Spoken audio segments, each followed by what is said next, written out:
Kita sebagai umat Islam harus menyadari bahwasanya mereka saudara kita. Nah, kita harus tentu menolongnya dengan doa, dengan harta, dan juga dengan jiwa kita.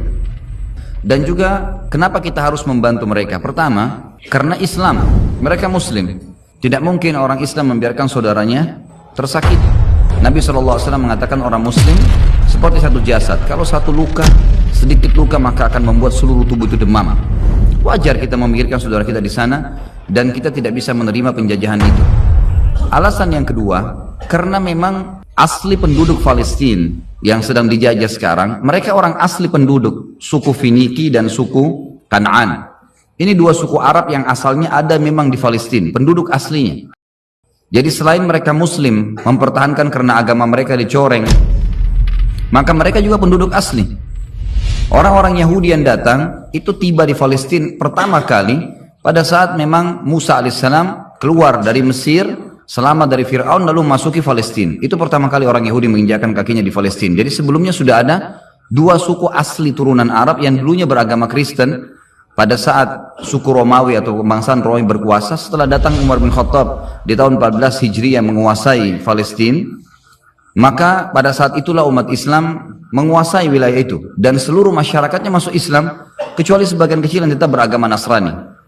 Jadi ada alasan secara agama kenapa kita harus membela mereka, kenapa kita harus mengetahui beritanya, baik secara penduduk juga secara hubungannya dengan hukum syar'i, berhubungan dengan masalah Masjid Aqsa. Hadis Nabi SAW yang berbunyi, Abi Dzar berkata, kami sedang berdiskusi di antara sahabat-sahabat Nabi di masjid, Nabi SAW di Madinah, lalu kami berkata satu sama yang lain, mana yang lebih afdal ya, sholat di masjid ini atau sholat di Masjid Aqsa? Maka Nabi SAW keluar lalu berkata, sholat di masjidku ini 4 kali lipat dibandingkan Masjid Aqsa. Hadis ini berarti menjelaskan Masjid Aqsa 250 kali lipat dibandingkan tempat lain, karena Masjid Nabawi 1000. Lalu kata Nabi SAW, tapi ketahuilah sebaik-baik tempat sholat adalah Masjid Aqsa. Sebaik-baik tempat sholat adalah Masjid Aqsa. Dan akan datang nanti satu waktu, ini seakan-akan Nabi SAW menceritakan tentang keadaan sekarang. Seseorang tinggal di sana tidak memiliki tanah lagi kecuali senilai dengan tali sendal mereka, dan mereka tetap mempertahankannya karena ingin melihat Baitul Maqdis, seperti menceritakan tentang keadaan muslimin sekarang.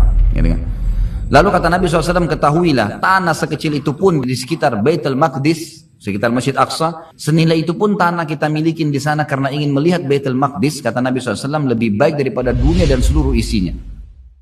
Ini fadilah yang jarang orang dengar. Mestinya tahu kalau di sana itu mempertahankan tanah seperti tali sendal saja sudah lebih baik daripada dunia dan seluruh isinya. Ini satu hal yang luar biasa.